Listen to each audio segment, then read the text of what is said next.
Instead of purchasing a SCOBY online, I'm creating my own in this wild-fermented kombucha. This method relies solely on the microorganisms naturally present in raw ingredients.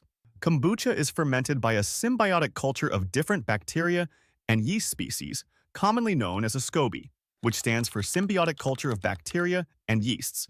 To produce my own SCOBY, I'm using local unsterilized ingredients. I've incorporated apples from a nearby apple tree, raw unfiltered honey, active apple cider vinegar, and a few drops of kefir. I topped the mixture off with a blend of cold green and fruity tea, covered it, and left it to ferment at room temperature.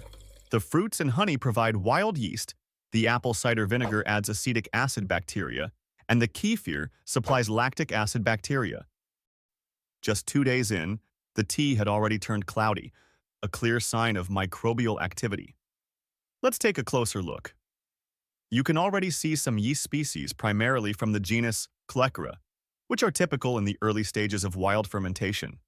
Kombucha yeasts are known for producing fruity aroma compounds, though they usually don't survive as alcohol levels increase.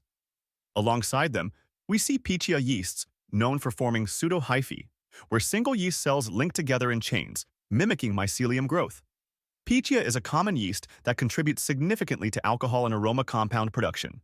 Lastly, we observe some small acetic acid bacteria, which will become more dominant as the fermentation progresses. After 5 days, the fermentation has become quite active, with flocculated microorganisms floating throughout the mixture. This is the beginning of the SCOBY formation.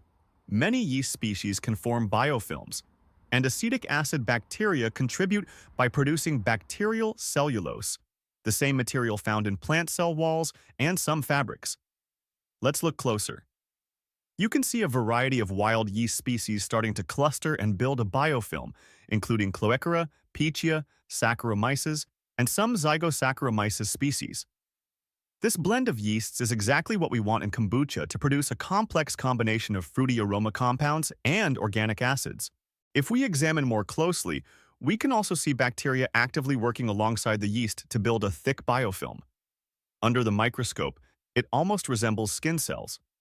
This is the initial stage of SCOBY formation, a perfect example of the complex interactions between yeast and bacteria.